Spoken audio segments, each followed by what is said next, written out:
Learn how to paddle properly. Improving your surfing starts with mastering your paddling. Good paddling technique is key to catching more waves and advancing faster.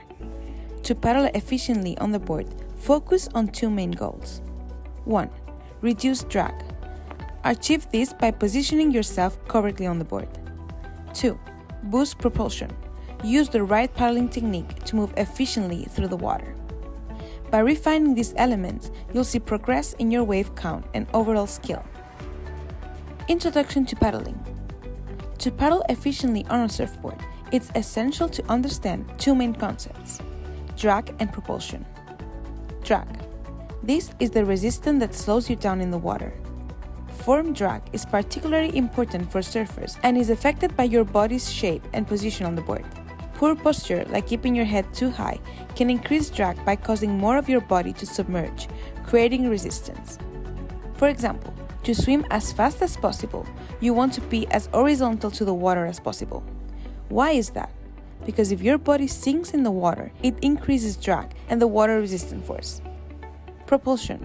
Maximizing propulsion is the second key to paddle efficiently. In swimming, pushing more water backwards generates forward speed, similar to wearing fins. You can move faster with fins because you can push more water backwards. For surfers, this means mastering paddling techniques to push more water with each stroke. Even small techniques adjustment can significantly boost propulsion.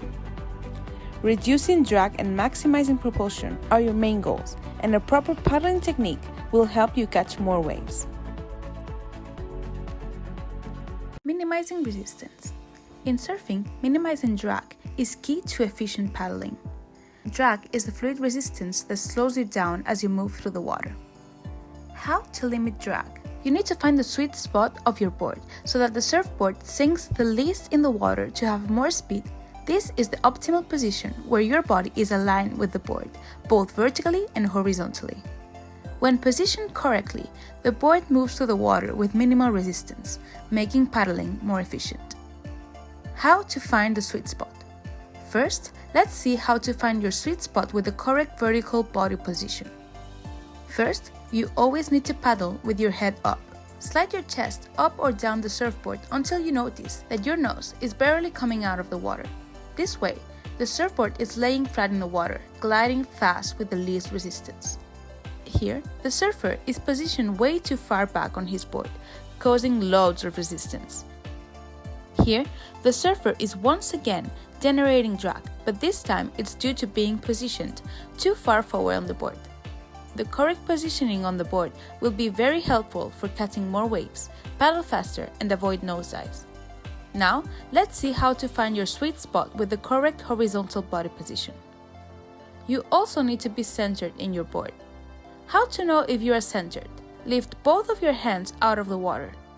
If you sink on either side, you are not centered on the board and you need to readjust your body. Imagine a straight line going down your surfboard, separating it in half. Your body should be perfectly aligned along this line. Beginners often make the mistake of trying to stabilize their board with their legs, which leads to an unbalanced position. This increases drag and slows you down. To avoid this, keep your feet together. Positioning yourself properly on your surfboard is just one part of reducing drag. Your paddling technique also plays a crucial role in maintaining speed and efficiency. To paddle effectively, ensure that your fingertips are the first part of your hand to enter the water. Keep your wrist slightly elevated above your fingers and your elbow higher than your wrist. This alignment helps you avoid unnecessary splashing, which creates drag and slows you down. Remember to keep your head steady, centered and upright. Avoid moving your head from side to side as this movement increases resistance. Maximizing propulsion.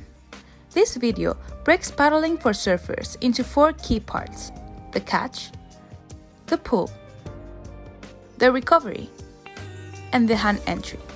We're splitting them into steps just to make things easier to explain, but remember, paddling should flow naturally without stopping between movements. The first 2 stages, the catch and the pull, are the ones that drive you forward and have a huge impact on your speed. The catch. The catch phase begins once your hand enters the water and your arm is fully extended. This is the slowest part of the motion, so don't rush it. Imagine wrapping your arm around an imaginary log. As your fingers move downward and your arm curves around the log, you will naturally end up in a vertical forearm position. In this position, your elbow stays high and your fingers point down. If you drew a straight line from your hand to your shoulder, your elbow should sit above it. The idea is to position your arm in a way that maximizes the surface area pushing water backward, setting you up for stronger propulsion in the next part of the stroke. The pull. The pull phase is when you pull water back. If you nail the catch phase, the main thing here is to keep your hand and forearm aligned, staying perpendicular to the bottom, while maintaining a high elbow throughout the stroke. One of the most common paddling mistakes is not keeping your elbow high. This drastically reduces how much water you're pulling, which slows you down significantly. Also, avoid bending or straightening your wrist during the pull.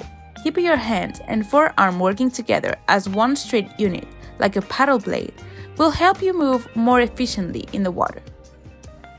Keep your elbow bent even as you finish the stroke to maintain backward pull. Straightening your arm or locking your shoulder will cause you to push water upwards instead of back, making it harder to set up for your next stroke. For maximum efficiency, keep your hand relaxed and straight with just a tiny gap between your fingers. Studies suggest that this small separation helps you move more water. More tips. Don't waste energy by stiffening your hand or cupping it. It reduces your surface area. Pull the water all the way back to your thighs, and don't cut the stroke short by pulling out near your hips. The next two phases aren't about generating propulsion, so they don't directly boost your speed. However, they're still essential for minimizing drag and conserving energy. The recovery. The recovery phase is all about bringing your arm out of the water after your stroke and moving your hand forward to line up in front of your head. The key here is that your elbow should exit the water first. This happens naturally if you've kept your elbow bent and avoided straightening your arm at the pull phase. Your elbow leads the way. Imagine a string pulling it up and forward. That's the kind of movement you're aiming for. Once you reach the midpoint of the recovery, around shoulder level, your hand takes over to get ready for the hand entry phase. The whole recovery should feel smooth and easy with no wasted energy. Let your hand start leading only after you've reached that midpoint, keeping the motion controlled and fluid. Hand entry. Finally, let's talk about how to properly get your hand into the water after the recovery phase. Your hand should enter the water in front of your head, aligned with your shoulder. To minimize drag, let your fingertips break the water first. Your wrist should be slightly higher than your fingers, and your elbow should sit higher than your wrist. Keep your strokes close to the rails of your board. Don't paddle wider than necessary.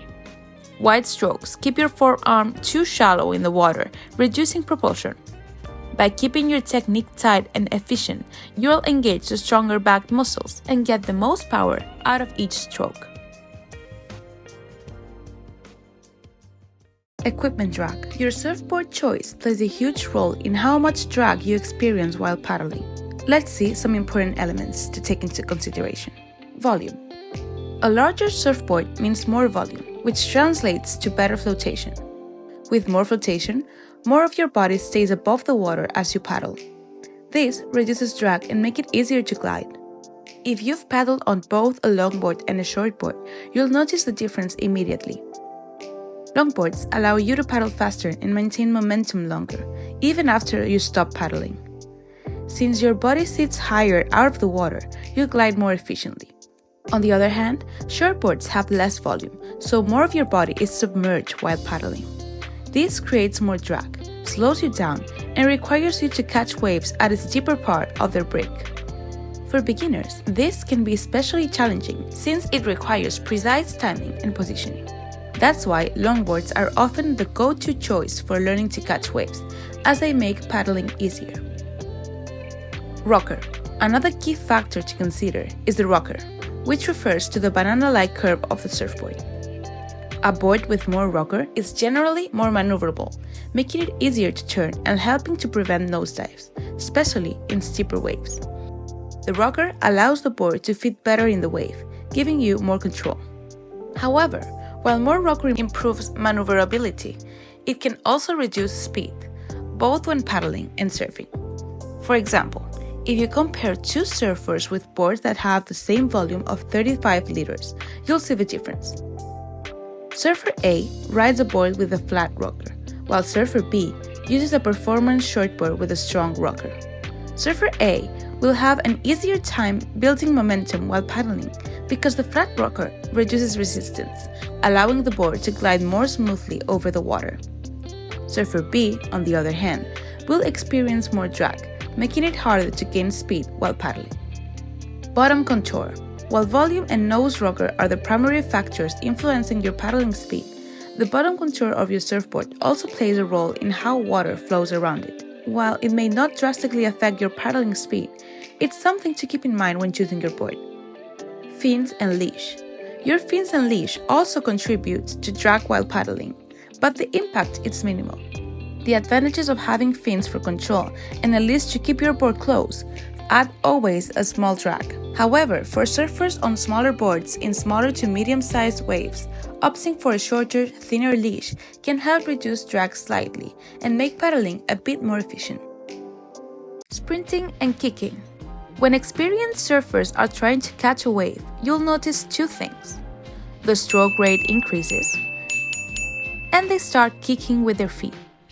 This burst of speed is crucial for catching waves, and it's a technique they use to accelerate quickly. Even when sprinting, the key to speed is still maximizing the surface area that pulls water backward. So, your basic technique doesn't change much during this. What does change is the frequency of your paddle strokes. As you get closer to the wave, experienced surfers maintain their efficient stroke technique but increase the number of strokes per minute. Common mistakes. When surfers are trying to paddle as fast as possible, there are two common mistakes that often hold them back. The first mistake is paddling too hard. In the rush to catch a wave, many surfers paddle with a lot of speed and power but lose focus on their technique.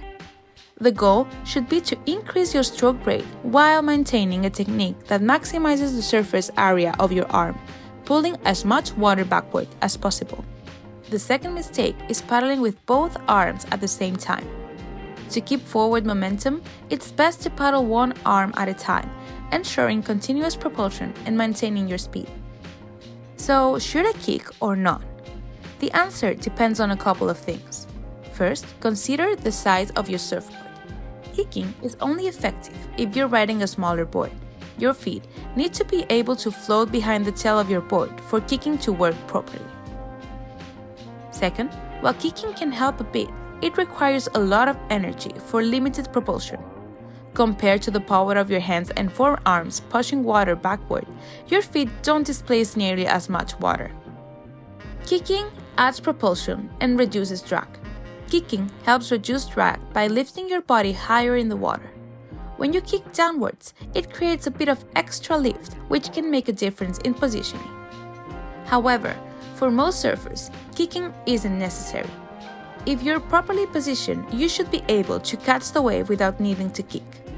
The amount of energy you use versus the momentum you gain isn't always worth it unless you're in a particular situation where you need that extra burst. Additionally, if your kicking technique isn't on point, it can actually increase drag and slows you down. 3 techniques for efficient kicking technique. 1. Keep your kicks short and fast. Avoid big scissor kicks, as they create more drag and can throw off your balance. 2. Initiate the motion from the hips. Don't bend your knees too much. Keep the movement coming from your core for more effective propulsion. 3. Point your toes backwards. This maximizes the surface area, helping you push more water and making each kick more effective. If this helped you, hit subscribe. We've got 100 more lessons just like this, from pop-ups to barrel riding. Link to the full written guide is in the description. See you in the next one.